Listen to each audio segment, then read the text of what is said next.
It is game day.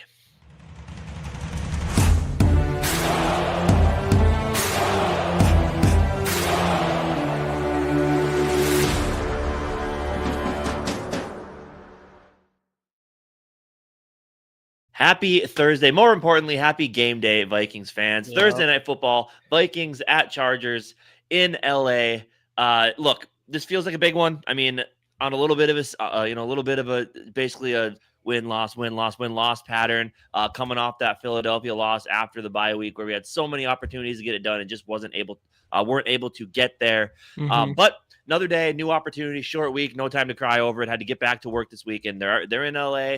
There's some injury reports we can talk about here. Yeah. But yeah, I mean, you don't want to talk about a game being a must win, but this one, just for the vibes and just to kind of, get that positive momentum flowing, this one does feel like you got to find a way to come out of it with a W. But it's a really interesting game because there's a lot of things after this game that might change up a little bit, specifically at the quarterback position. So if Carson Wentz wants a job wants a chance to hold on to that job, he's going to have to come out and play a much better game than he did on Sunday against the Eagles. Yeah. And one thing I just want to give everybody a heads up who's in here. What's going on, Scoliosis and George Blunt in the building? It's just, this is going to be a quick one. Obviously the game starts at 7:15. So this is going to be like 30 minutes for us, try to quickly go through this. But like you said, I mean, I would say going into the last two games, like I said this before, where I was like, I felt like we just need to win one of these games, but either the Eagles or the Chargers. Like if we can come out 1-1, that would be great, especially with, kind of reports are starting to come out like that. We really want to start JJ McCarthy next week. And it said that JJ McCarthy said himself that his ankle isn't like quite there yet. And they're hoping he can be ready by that time or whatever. And if that's the case, so that's the thing is I think JJ McCarthy coming back is going to be such a rift. Like, I do think we really need to win this game. Like, I don't know, like must win kind of, because then you're sitting there even, right? We're 3-3 right now. So You're sitting there with the winning record going into with JJ McCarthy, which would be much better than grabbing JJ McCarthy being 3-4. But I do think, even whether we win or lose, like I think bringing like the whole JJ McCarthy coming back thing is going to be such a significant rift in like just everything that it's kind of hard to say, like, regardless of what your record, like being 3-4 isn't really enough to like derail your whole season when you're bringing in a different quarterback, because unless like, it's hard to imagine that everything comes down to, it could though, but to one game at the end of the season, regardless of whether if JJ McCarthy does good or bad. But as far as like going in with JJ McCarthy coming back and being 4-3, that does feel significantly better than obviously being 3-4, getting JJ McCarthy back. Cause then there's like, just like a little bit of less, little more room for error, I guess is what, I guess is how I would put that. So I do like, this is a big game. Like I do think we really need to come out here and take advantage and try to win this one, because we're both dealing with some injuries. They're good. It seems like every time we've played a team this year, it seems like they have a lot of injuries and a lot of their guys get back on our game type of thing. Unlike us. Well, yeah. We'll get into the injuries and stuff in a bit here, but yeah, it's going to be an interesting one for sure. I mean, I guess injuries wise, we can probably just go into that right now, unless you had any other thoughts at all. Yeah, let's just jump right in. Yeah, so the inactives are out. I mean, starting with McCarthy, emergency third quarterback. CJ on the offense, CJ Ham and Brian O'Neill both out. Christian Darrisaw is a go. Again, will he be on a snap count? Will he not? We'll find that out as we go through the game here. Defensive wise, Andrew Van Ginkel, Chaz Chambliss, and Elijah Williams all out for the Vikings. So no real surprises. I mean, the O'Neill one, it kind of was trending that way. It's more of a surprise that he played the way he did played last week. For sure. But Aaron Jones is active, and he will be activated off the IR. Another surprising. He will be playing tonight. That's a huge pickup for this offense, especially with no CJ Ham. He's going to have to step in there on some run blocking and step up there. Sorry, I wasn't ready here for the Chargers. Hassan Haskins out. Cornerback Nico Reed out. Linebacker Kyle Kennard out. Offensive line Jamari Saylor out. Offensive tackle Austin DeCoulis out. Wide receiver Keandre Lambert-Smith, and then tight end Will Dissly. So for them, all their big hitters that are available to play are playing. Joe Alt's going to be out there. Quentin Johnson, he was already off the injury report like early. Yeah, but yeah, some real interesting. See some real interesting matchups with probably Grenard on Joe Alt. That'll be kind of fun to watch. Joe Alt, local kid, Minnesota guy. Got to cheer for him, except for tonight. And then offensively, like you said, they're gonna have their full complement of weapons, as well as is Godsden? Is that his name? Their tight end that kind of had his. I think something like it's your. The spelling is correct on the way you're thinking, for sure. Yeah, kind of had a breakout game last week. So I mean, look, coming off a week where we weren't good against the pass, it'll be interesting to see if the Chargers try to do that tonight, especially knowing that they don't have Amari and Hampton. They got Vidal, who did Vidal have a good game last week? I thought I heard someone say he had a decent game last week. It wasn't anything special. I have him on my fantasy. But either way, but they're gonna have their full complement of pass catchers with their new tight end to go along with Quentin Johnston, Keenan Allen, who and Justin Herbert killed us last time we played the Chargers, as well as Ladd McConkey. So it'll be interesting to see how they plan on. Keenan Allen killed us fucking last time we played him against Chicago, too. Yeah. Keenan Allen. It's got a good history against us. So we'll see if Flores has a good plan for tonight. But it'll be interesting to see how the Chargers come into this game. Obviously, up until this last week, not great against the run. We did a good job containing Saquon. But pass defense kind of fell apart. So we'll see what kind of stuff they do. You would expect to see maybe heavy passing, especially get Keenan Allen short and get Johnston kind of out deep there. So or McConkey short. It'll be interesting, man. It'll be an interesting game. Yeah. And just tap on the injuries again, like Aaron Jones coming back. That's another one. That's like Brian O'Neill last week. Because we haven't heard anything about him, and all of a sudden he's like, hey, his 21-day window's opening, and there's a good chance he plays this week. And then now he is. So that's crazy. And that does bring another element into the passing game, especially how he looked prior to that injury in that specific area. So getting him would be nice. Brian O'Neill, obviously, we're going to miss him. We do got, like you said, Darrisaw in this one, which was a very interesting one this week to see. I kind of felt like he wasn't going to play. And obviously, you love when he's out there.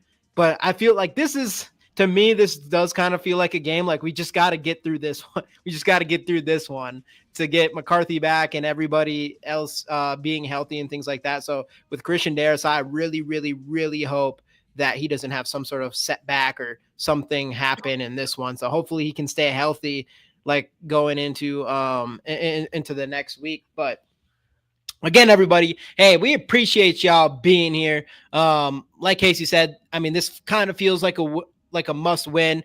Not absolutely. I do think with JJ McCarthy coming back could really just skew things one way or another either way, but going into next week 4-3 would be huge. But this Chargers team started off arguably the hottest team in the NFL. And then now I think they've lost 1-3 in the last 4. They started off 3-0, 1-3 in the last 4 games. Yep. Things have not been going good for them. And we the same thing with the Eagles, and we end up losing to them. We can't let this team win. I think this is a team that we absolutely can beat. Definitely compared to like the Eagles or something like that, because they're going through it and their offensive line isn't great and all these kinds of things. Obviously, we're going to go through our keys to victory pretty soon here, but yeah. Yeah, but like you said, Christian Darrisaw being active is huge. A little bit nervous with no Brian O'Neill, but see what we can do. But yeah, the offense just needs to be much more effective than it was last week. Right. But having O'Neill in there, or having Darrisaw in there is going to be huge. Let's get into some of our keys to victories in this one. Starting at number 5, we've got turnovers. We have not won the turnover. How many times have we won the turnover battle? Once in Cincy? Yeah. Is that the one time? It's been rough. And then, again, this Flores defense is predicated on forcing turnovers, and we've just been unable to do that so far this year. Yeah, it's been and this is going to be a big one. And again, you don't have Andrew Van Ginkel. Like that's the big one. You're hoping he's getting back because for some reason when he's out there, plays happen.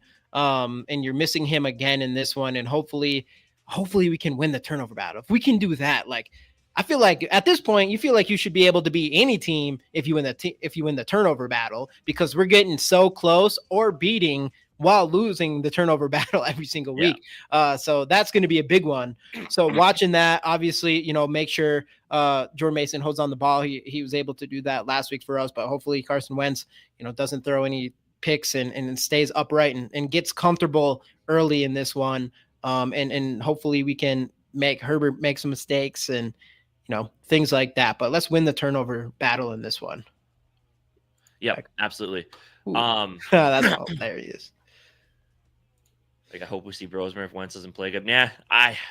Unless he's injured, I think they're rolling until this game's over. Let him in, Rosemeister. Keep them going. Any other thoughts on turnovers? Nope. Moving on. I guess move on number 4. We kind of already talked about this. Their wide receiver room at full strength this week. I mean, Quentin Johnston finally learned how to catch a football, which is good for him. Lad McConkey has kind of been he was huge last year. I mean, since Johnston's been so good, his stats have taken a step back, but he's still the same receiver we saw last year and throughout his time at Georgia. And then obviously we already mentioned it. Keenan Allen, certified Vikings killer. I mean, PPR monster throughout the entirety of his career. That's a tough three-headed trio at receiver that you got to watch for. Then you got this upstart tight end that made some waves last week too. So, and coming off a week where we just were not good against the pass, like I said, I do expect them. Harbaugh, we know how much he likes to run the football, and they're still going to try, obviously. But I do expect Harbaugh to try some things against our defense from the passing game perspective, especially knowing they have all their weapons available. Yeah. Speaking of that, that's one buzzkill thing that I totally didn't think about until today. Is we missed the JJ McCarthy Harbaugh meeting thing or whatever. But whatever, I guess. These receivers, this is nothing to mess with. Quentin Johnson was kind of like a bust up to this point and had his breakout. It's always interesting because you don't see that very often, where even a first rounder takes him a few years to really break out. But he has done that this year. He should be pretty healthy. He wasn't even on the injury report this week.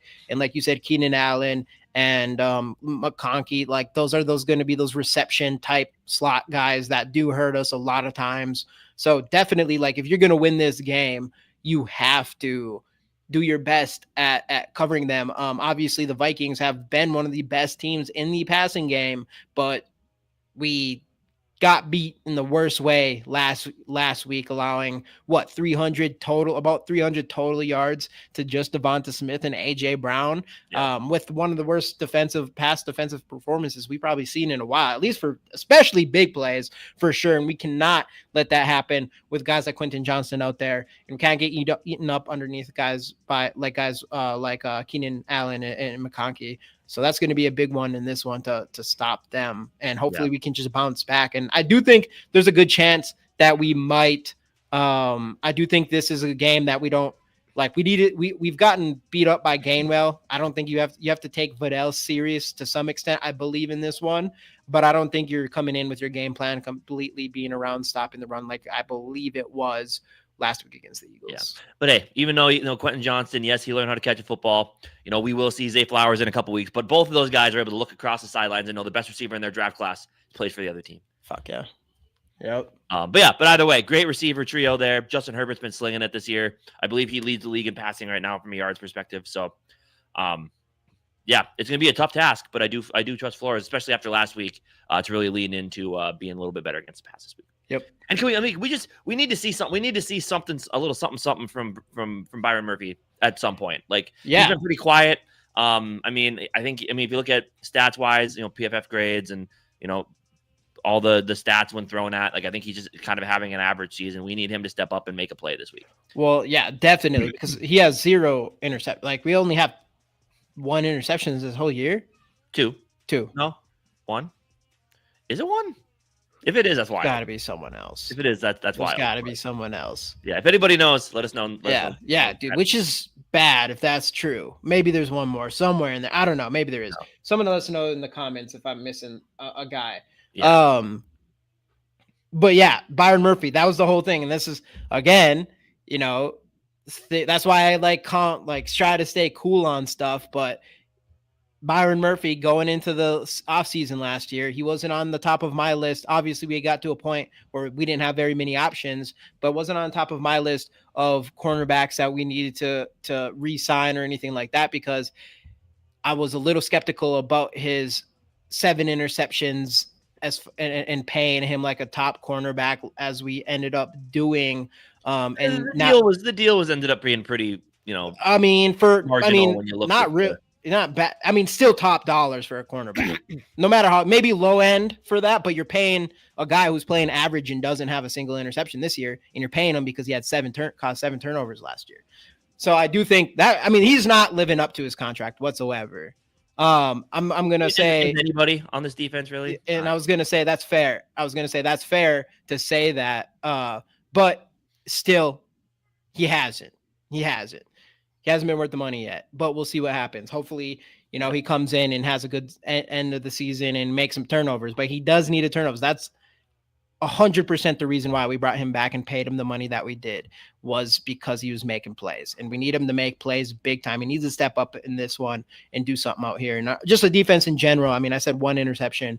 If that's true, did anyone say anything? Yeah, I think it's just Rodgers. Which, by the way, Rodgers also. I mean, there's a lot of guys on this defense in need of a bounce back game. Hopefully, we get that. Gary, what is going on? What on, Gary? My guy. Yeah, and same Isaiah Rodgers. That's another good one. He needs to step back, and this whole pass defense definitely needs to step back, bounce back. Let's keep on going, though. Our number 3 is the red zone, aka if you get into the red zone, complete your passes. Yeah, complete your passes. If you got open players in the end zone, get the ball to them and score there.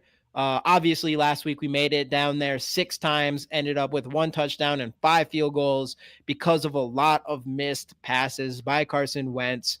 Hopefully he's one that needs to bounce back. If we get there, we need to. You're against not a very easy third down or red zone defense in this one. You don't really get the benefit of that. But if you get down there, you should be able to convert if you get some guys open in a way that we did last week. And I do think it will help having Aaron Jones. If you do decide to pass in the red zone, for having him out there on those checkdowns, maybe even some design wide receiver screens out to Aaron Jones, because we know that's really where his money's made from a pass catching perspective. But yeah, like you said, it's not necessarily like we're saying like this is a weakness on this team is their red zone. I mean, it's a tough defense all the way around. I mean, they got talent at every level. It's just saying if we're able to move the ball, which we have been doing as of late, being able to move the ball between the 20s, once you get down to the red zone, just convert. And that's. Look, I mean, you convert on 2 of those tries last week, you win the game. It's a totally different game.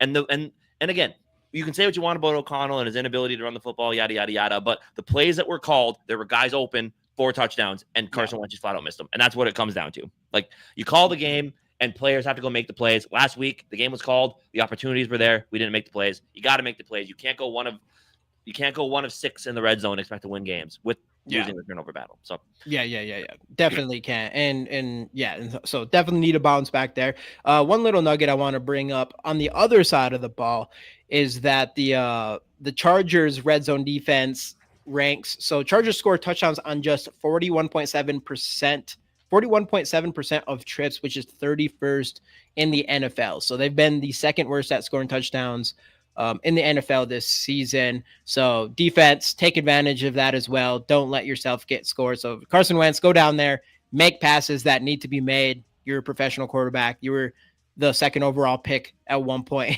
in your career. You should be able to hit wide open. You should open wide open receivers. And then on the other side of the ball, you're up against a defense, which is really surprising to me, maybe just because their run game hasn't been good for them, or that they're not going to really be able to rely on it a ton. I think with Vidal, he's kind of a smaller guy, I think. But when you do have Quentin Johnston and you do have Ladd McConkey and you have guys like Keenan Allen, you do have to watch out on that side of things. But yeah, take advantage of that on that side as well. SKOL Mafia, my boy, what's going on, dude? But yeah, I guess that's kind of it for red zone. And we already mentioned number 2 in a little bit here, and that is run the damn ball. I mean, look, Jordan Mason, when he gets, especially last week when they decided to lean into the run, played really, really well. You're getting Aaron Jones back. It's just, and look, this is one of the things that people are constantly harping on when it comes to Kevin O'Connell is the fact that he just doesn't seem to want to run the ball that much. And you have 2 very talented running backs. One of them in Jordan Mason, who's been picking up steam as of late. Look, and just to make it easier on Carson Wentz in the passing game to get more play action going and be able to just keep defenses off balance, you got to be able to run the football more effectively than we have, and a lot of that comes down to just leaning into running the ball more than we have as well. Yeah, and just adding to that, because I was talking about red zone before, obviously. We both were talking about red zone. That was our number 3. Well, adding to that is run the down ball in the red zone. Obviously, the 1 touchdown from last week, you need to continue to do that. I think especially against this Chargers defense that have allowed the second most rushing touchdowns to running backs in the NFL this year. So when you get in the red zone, yes, Carson Wentz needs to make his passes, but if that's, well, start with the run. Start with the run. Move the ball in the red zone. Try to hit the pay dirt with Jordan Mason and now Aaron Jones. And also, when you do drop back, Wentz needs to complete his passes. So just complete your passes, run in the red zone. You do, if you make it to the red zone, which we've been really good at so far. So we should have opportunities there, probably off the first drive of the game, I bet. Yeah. Our very first drive. I bet we get in the red zone our very first drive. Now we'll see if we can score in the red zone in our very first drive. Yeah. And then, I mean, just from a yards perspective, I mean, 19th in the league, the Chargers are allowing 123 yards per game to running in the rushing game. So they're bottom half of the league. So they're susceptible to it. Lean into it, run the ball. It's just going to make everything with Carson Wentz so much easier if he just doesn't have to feel that pass rush, hammering down on him constantly. And a lot of that does have to, do with control the game.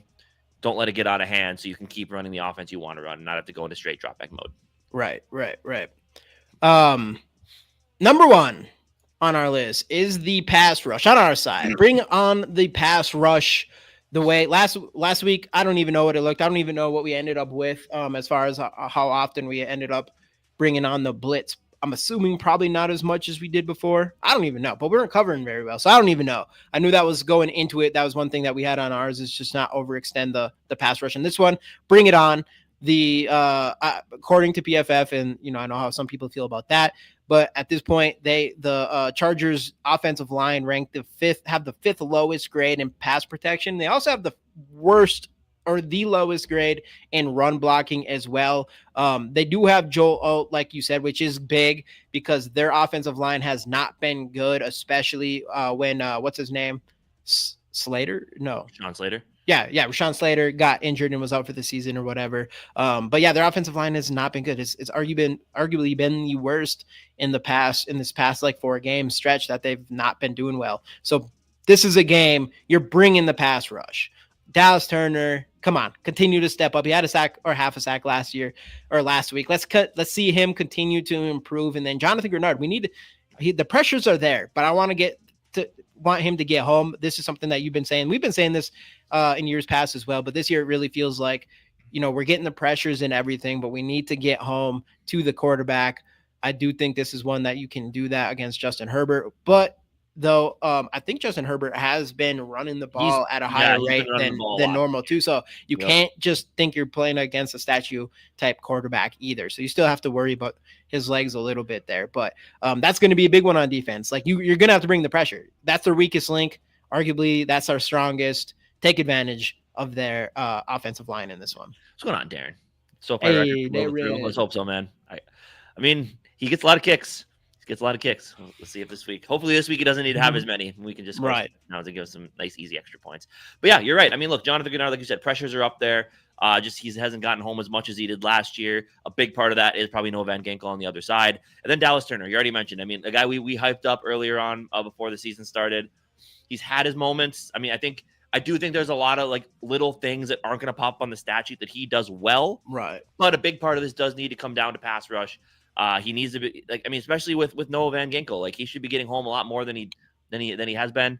So we'll see if he can start ramping up some of those pressures as well. And really look, I mean, and that's another thing when you talk about like with McCarthy, the dude's 22, 23 years old, super young. I mean, they said coming in, he was going to be, he wasn't going to be a project per se, but they did say he's a little bit raw, especially with a lot of his pass rush moves.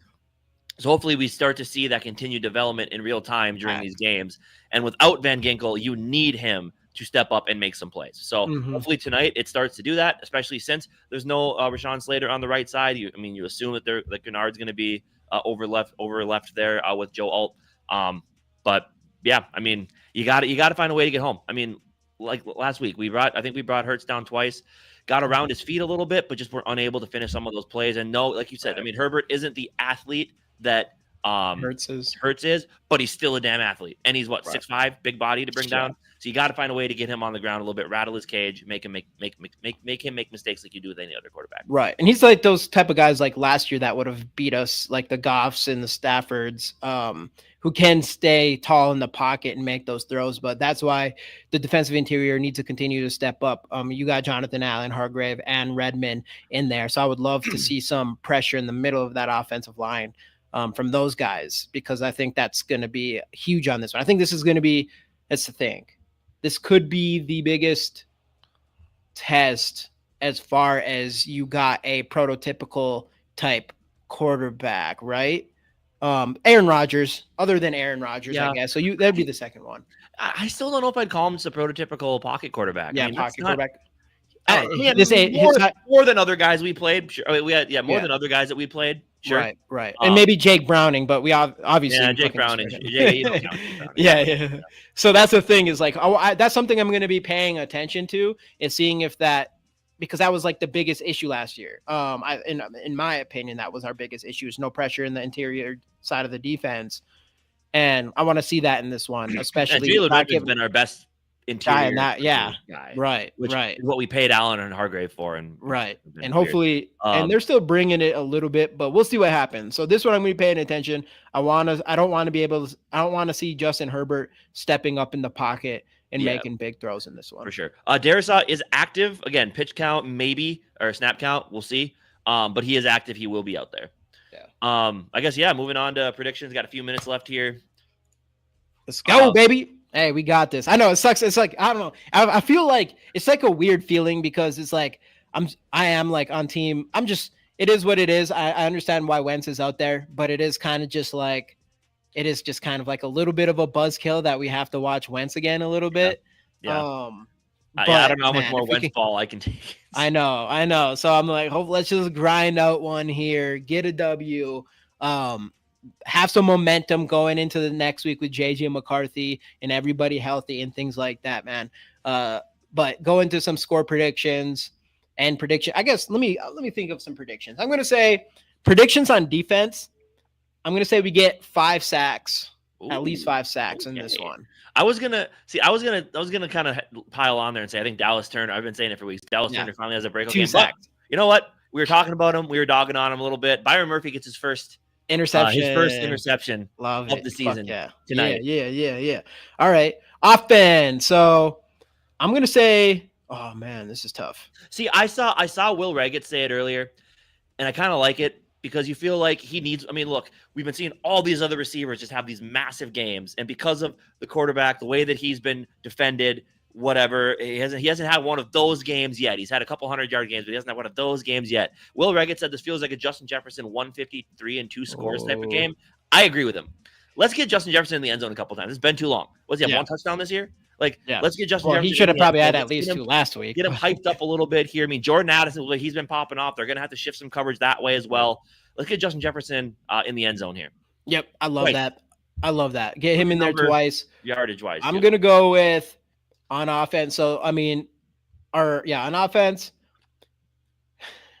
I mean, this is a lot of touchdowns with Justin Jefferson scoring twice. I was going to give a touchdown to each Mason and Aaron Jones. But I'm going to say 2 running back touchdowns. So we get 4 touchdowns. That means the score is going to be 28 points at least. But 2 touchdowns, like it could be Mason twice, it could be Aaron Jones twice, 1 each, whatever. But 2 touchdowns from our running backs, 2 touchdowns from Justin Jefferson, which brings me to my score prediction. And I'm going to go right with you. I'm going to go 28. So Will Reichard, hey, he did a lot for us last week. He gets a break this one other than extra points. 28. I'm going to have us winning by 7, 28-21. Actually, 28-21. Vikings get this one. Wentz is accurate enough to do it for us, but not good enough to start pushing the fans up to next week for him to start over JJ McCarthy. I'm going to go 24-17. It just feels like one of those type of games. I think we find a way to get in the end zone a few times, convert in the red zone, do good enough on defense to hold their offense in check. I'm feeling pretty good. Feeling pretty good about that. Let's go 22. Yeah, I feel, dude, if we can win, or if we can come as close as we did against the Eagles with the way Wentz played last week, I feel like we should be able to beat this Chargers team. For sure. But we got game time in 15 minutes. Everybody's got to get ready, do your pregame ritual. So we'll let you guys go. Thank you so much for joining us. We'll be back on Monday to break down this win. I'm calling it the win. I'm sure that was going to be an interesting podcast. I'm sure we'll go into I'm sure we'll know a lot about JJ McCarthy and all that kind of stuff by then. So I'm sure it's going to be a hybrid podcast on Monday. Yeah. This game and moving forward here, but 70. I love it. Let's do that. We'll take that one as well. But thank you guys so much. Enjoy the game. Talk to you Monday. SKOL Vikes.